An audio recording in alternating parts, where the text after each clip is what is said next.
नमस्कार दोस्तों, stock market studies में फिर से एक बार आपको बहुत-बहुत स्वागत है। तो आज मैं फिर से आपके सामने कुछ इंपॉर्टेंट कंपनी के अपडेट लेके आया हूँ। आज के वीडियो बहुत इंटरेस्टिंग होने वाला है क्योंकि बहुत सारे दोस्तों ने कमेंट्स किए थे कि इसके ऊपर कभी भी मौका मिले तो एक वीडियो जरूर शेयर करना। तो चलो आज उसी के बारे में चर्चा करूंगा, तो वीडियो को लास्ट तक जरूर देखिएगा और अभी तक अपने चैनल को सब्सक्राइब नहीं किया तो जरूर कर लीजिएगा। कंटिन्यूसली इन्फॉर्मेशन और अपडेट्स पाने के लिए इसी चैनल के ऊपर बने रहिएगा। तो फर्स्ट जो कंपनी जिसके बारे में चर्चा करूं उसका नाम आप देख सकते, उसका नाम है क्लीन साइंस एंड टेक्नोलॉजीज। देखिए, क्लीन साइंस एंड टेक्नोलॉजीज वो एक केमिकल सेक्टर से बिलोंग करने वाला कंपनी है। देखिए, यहाँ पे कंपनी बताया जा रहा है कि आवर स्पेशलिटी केमिकल जो केमिस्ट्री है, तो कंपनी स्पेशलिटी केमिकल्स के ऊपर ही ज्यादा से ज्यादा काम करते हैं। यहाँ पे आप देखेंगे तो परफॉर्मेंस केमिकल्स भी है, फार्मा और एग्रो केमिकल्स के ऊपर भी काम करते हैं, साथ ही साथ एफएमसीजी प्रोडक्ट के ऊपर भी केमिकल को बेचते हैं। तो तीनों जो मेन प्रोडक्ट है इसका, तीनों जो मेन सेक्टर है वो सारे के सारे केमिकल्स के ऊपर ही डिपेंडेंट है। इसका मतलब केमिकल्स का प्रोडक्ट वो फार्मास्यूटिकल्स के ऊपर भी बेचते हैं, परफॉर्मेंस मतलब जो इंडस्ट्रियल प्रोडक्ट है उसके ऊपर भी बेचते हैं, और एफएमसीजी प्रोडक्ट जो खाने पीने का चीज होते हैं उसके ऊपर भी कंपनी केमिकल्स को बेचते हैं। तो इसका मतलब कंपनी का जो प्रोडक्ट है वो फ्यूचरिस्टिक प्रोडक्ट है, क्योंकि इस प्रोडक्ट के बिना कंपनी आगे नहीं बढ़ सकता। और इस कंपनी के टोटल प्लांट है 14 के आसपास और 500 से भी ज्यादा इसका कस्टमर बेसिस है, और एम्प्लॉय भी देखेंगे तो अच्छा खासा यहाँ पे एम्प्लॉय भी आपको देखने को मिल जाएगा। तो पॉइंट ऑफ व्यू से मैं एक ही बात कहूंगा, कंपनी में कितना ग्रोथ है। अभी देखिए, केमिकल सेक्टर का जो डिमांड है वो लगातार घटते जा रहा है, और उसी के कारण कंपनी का सेल्स भी यहाँ पे डाउन हो चुके हैं। कितना सेल्स डाउन हुआ, चलो वो सबसे पहले आपको दिखा देता हूँ। कंपनी के जो क्वार्टरली जो रिजल्ट है आप देखेंगे, सेल्स करीबन करीबन 248 करोड़ से घट के हो चुके हैं 180 करोड़। तो यहाँ पे अच्छा खासा सेल्स में करेक्शन देखने को मिला। एक्सपेंस को भी कंपनी कंट्रोल में रखे, और कंपनी की जो प्रॉफिटेबिलिटी है वो 68 करोड़ से घट के हो चुके हैं 52 करोड़। इसका मतलब लास्ट कुछ फ्यू क्वार्टर्स में देखा है तो कंपनी का प्रॉफिट कंटिन्यूसली घटते चले गए, और इसी घटने के पीछे एक ही रीजन है, जो यूरोप कंट्रीज में एक प्रोडक्ट को सेल किया जाता है तो उस यूरोप कंट्री में जो केमिकल्स का जो डिमांड है उस डिमांड कम हुआ है। ऐसे नहीं कि यूरोप में केमिकल्स खरीदना कम कर दिया, ऐसे बिल्कुल नहीं। चाइना यूरोप मार्केट को क्या किया, सस्ते दामों में प्रोडक्ट को बेच रहे हैं, केमिकल्स प्रोडक्ट को वो सस्ते दामों में बेच रहा है, जिसके चलते हुए आज चाइना के माल यूरोप कंट्रीज खरीदारी कर रहे हैं और इंडिया मार्केट का प्रोडक्ट को वो खरीदारी नहीं कर रहे हैं। तो जिसके चलते जो डिमांड है वो मार्केट में घट चुके हैं। क्या आप कहेंगे सर ऐसा हमेशा रहेगा? बिल्कुल नहीं। चाइना हमेशा डिस्काउंट में वो प्राइस को बेच नहीं सकते, क्योंकि उसको बहुत बड़ा घाटा भी हो जाएगा। तो अभी चाइना कहाँ किस बेसिस में माल बेच रहा है, उसके पीछे एक रीजन भी है। उसका डेटा में जब फाइंड आउट किया, मुझे एक चीज देखने को मिला कि चाइना कोविड के टाइम में जितना प्रोडक्शन किया था, उस प्रोडक्शन उसका मतलब इन्वेंटरी में पड़े पड़े खराब हो रहा था। मतलब और भी कुछ दिन रहता तो वो खराब हो जाता, उसके एक्सपायरी हो जाता, तो इसलिए वो प्रोडक्ट को वो सस्ते दामों में यूरोप में बेच रहा है। तो कहने का मतलब है, आज चाइना जिस तरीके से काम कर रहा है फ्यूचर में वो उस तरीके से काम नहीं कर पाएंगे, तब इंडियन मार्केट का फिर से डिमांड जरूर बढ़ेंगे। तो अभी से इस सारे कंपनीज के ऊपर फोकस रखना, केमिकल सेक्टर के ऊपर, क्योंकि वही कंपनी आपको आगे चल के एक बड़ा धमाका दे सकते हैं।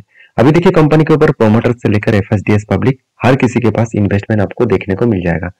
तो इस कंपनी के ऊपर लास्ट कुछ फ्यू डेज का डिलीवरी का डेटा दिखा दूं, तो देखिए डिलीवरी का डेटा जो है वो जिस दिन रिजल्ट आया था उस दिन अच्छा खासा यहाँ पे ट्रेडिंग हुआ था, डिलीवरी उतना ज्यादा उठाया नहीं गया था, और एक एवरेज लेवल का डिलीवरी देखने को मिला है करीबन 40 to 50% के आसपास।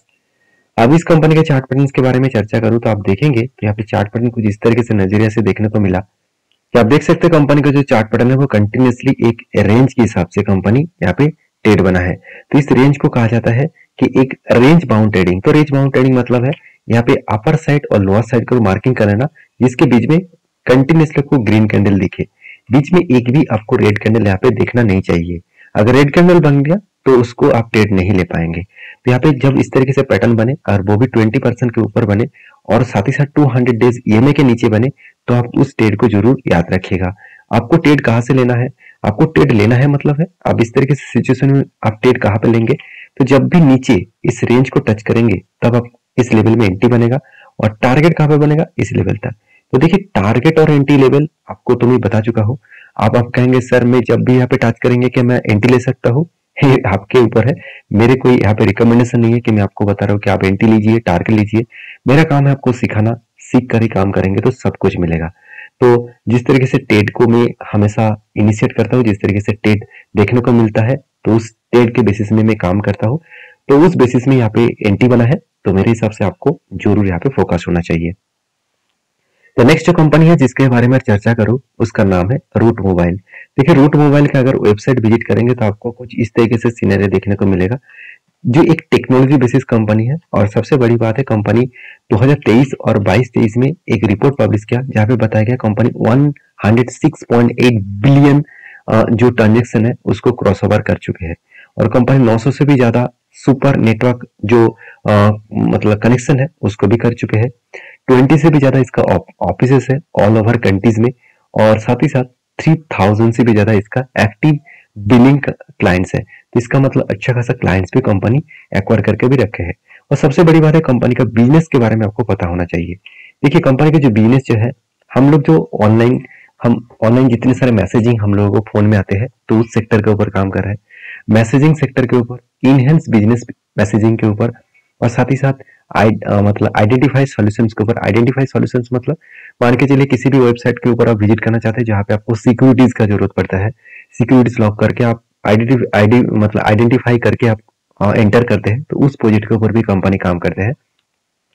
साथ ही साथ फेयरवेल के ऊपर भी काम करते हैं, और साथ ही साथ रोड जो हब है, और ऑल ओवर ग्लोबल मार्केट में इसको हब भी बना चुके हैं। साथ ही साथ आप देख सकते हैं कुछ सॉल्यूशन जो है, मोबाइल्स वगैरह, ईमेल वगैरह, वॉइस वगैरह, तो इस तरीके से सॉल्यूशन के ऊपर भी कंपनी काम कर रहा है। तो कंपनी का जो प्रोजेक्ट है उसका ऑब्वियसली डिमांड आज भी है, फ्यूचर में भी चेंज हो सकता है। जो चेंज जब होंगे, कंपनी उस चेंजिंग के ऊपर भी काम करने के लिए स्टार्ट भी करेंगे। तो रूट मोबाइल के ऊपर फोकस रखना। कंपनी की जो परफॉर्मेंस है उसके बारे में बात करूं तो कंपनी का जो क्वार्टरली रिजल्ट आया, आप देखेंगे सेल्स में कितना शानदार ग्रोथ हुआ। वो क्वार्टर को भी बीट कर पाए और ईयर को भी बीट कर पाए। और एक्सपेंस के बारे में बात करूं तो एक्सपेंस भी कंपनी अच्छा खासा देखने को मिला। अभी प्रॉफिटेबिलिटी के बारे में बात करूं तो 73 करोड़ से बढ़ के हो चुके 88 करोड़। तो इसका मतलब प्रॉफिट भी बढ़ा है। हाँ, बीच में जो प्रॉफिट था उसको बीट नहीं कर पाया। इसका मतलब क्वार्टर को कंपनी बीट नहीं कर पाए, एस्टिमेट जो किया गया था उसको बीट नहीं कर पाए, और ईयर ऑफ ईयर बेसिस में जो एस्टिमेट किया गया है उसको बीट कर पाए हैं। तो एज ए इन्वेस्टर, प्रोमोटर के बाद इंस्टीट्यूशन आप देखेंगे तो पब्लिक से लेकर एफएसडीएस पब्लिक सारे व्यक्ति के पास होल्डिंग है। अगर यही चीज मैं आपको ध्यान से दिखा दूं कि इंस्टीट्यूशन देखिए, एफएस ने क्या किया, 15% के आसपास होल्डिंग था, उसको बढ़ा के कर चुके 21%, और डीएस के पास 6% का होल्डिंग था, वो बढ़ के हो चुके 5%, और पब्लिक के पास 13% का होल्डिंग था, वो बढ़ के हो चुके 14%। तो एक बात को आपको याद रखना है कि जब भी होल्डिंग्स बढ़ते हैं तो उस होल्डिंग बढ़ने के बाद आपको एक बात को याद रखना है, जहां पे आपको ग्रोथ होने का चांसेस भी बढ़ जाते हैं। अभी कंपनी के ऊपर अगर मैं चार्ट पैटर्न के हिसाब से चर्चा करूं तो आप देखेंगे तो रूट मोबाइल का जो चार्ट पैटर्न है, तो आपको यहाँ पे देखने को मिलेगा कि उससे पहले एक चीज मैं आपको यहाँ पे दिखाना चाहूंगा कि लास्ट कुछ फ्यू डेज में कंपनी के ऊपर अच्छा खासा डिलीवरी उठाया जा रहा है, करीबन 60 टू 70% के आसपास अच्छा खासा हाई ग्रोथेबल डिलीवरी यहाँ पे देखने को मिला है। अभी ROCE के बारे में बात करूं तो रिटर्न ऑफ कंपनी के चार्ट पैटर्न के बारे में बात करूं तो एक ट्रेड मेंशन मैं आपके साथ किया था, जो मैंने अभी आपको क्लीन साइंस के ऊपर मैं दिखा चुका हूं, जहां पे कुछ इस तरीके से ट्रेड बना है। उसी तरीके से ट्रेड यहाँ पे रूट मोबाइल के ऊपर बना था। ध्यान दीजिएगा इस चीज को, मैं क्यों आपको बार बार बोलता हूँ इस तरीके से ट्रेड का कितना इंपॉर्टेंस है। देखिए, यहाँ पे भी क्या बना था, एक पैटर्न बना था, और कंटिन्यूसली बाइंग कुछ 4 कैंडल में यहाँ पे एक ट्रेड बना था, और वो भी चारों के चारों ही ग्रीन कैंडल बने थे। तो यहाँ पे एक रेंज बना था 27% के आसपास। तो यहाँ पे इस तरीके से रेंज जब बनते हैं, मैं बार बार बोलता हूँ 200 डेज ईएमए के अगर नीचे इस तरीके से रेंज बना तो हायर पॉसिबिलिटी है वो टारगेट देंगे। हाँ, टारगेट टाइम लग सकते हैं।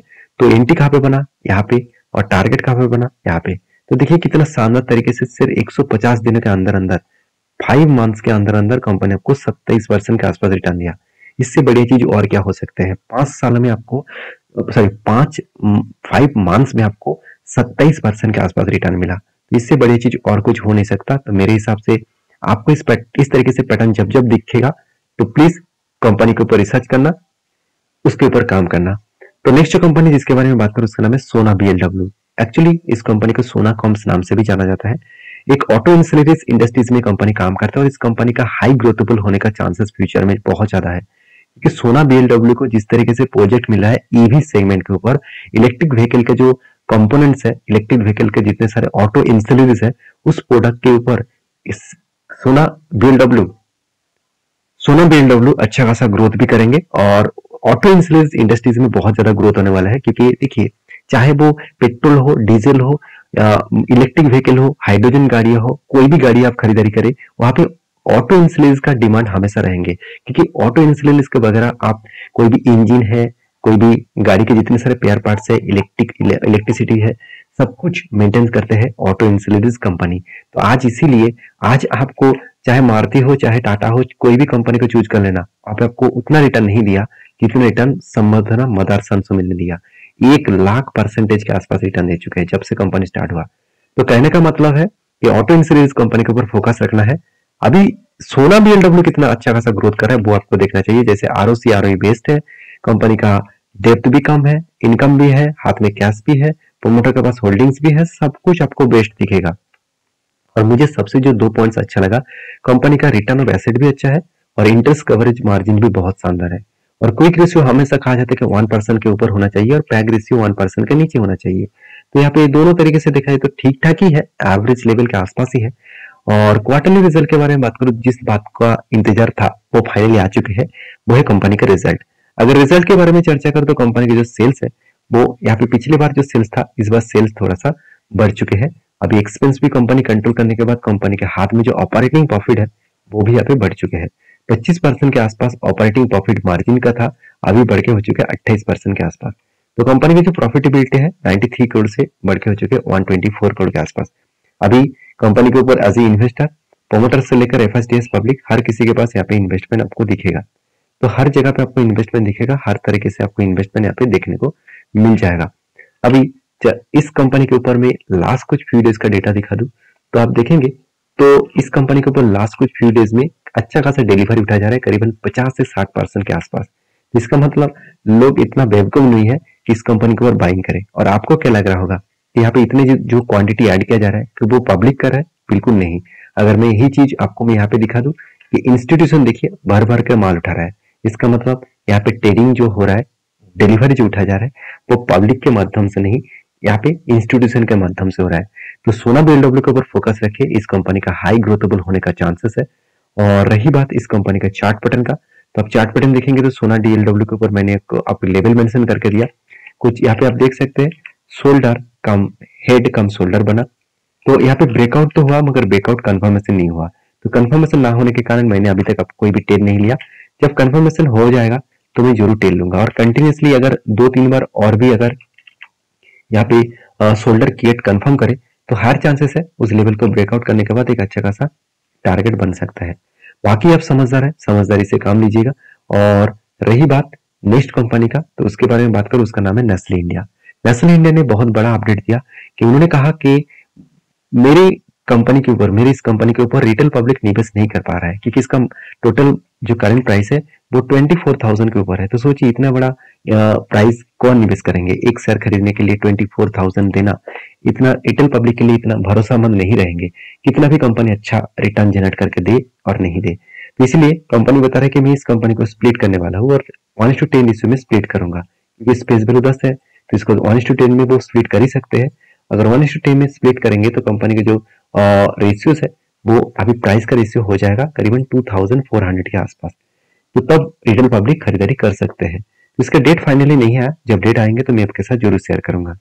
तो था कुछ कंपनीज के अपडेट। वीडियो अच्छा लगे तो प्लीज लाइक करना, दोस्तों के साथ भी शेयर करना, चैनल को सब्सक्राइब भी करना। मिलते हैं नेक्स्ट वीडियो में, तब तक के लिए अच्छे से रहिए, अपने ख्याल रखिए, धन्यवाद।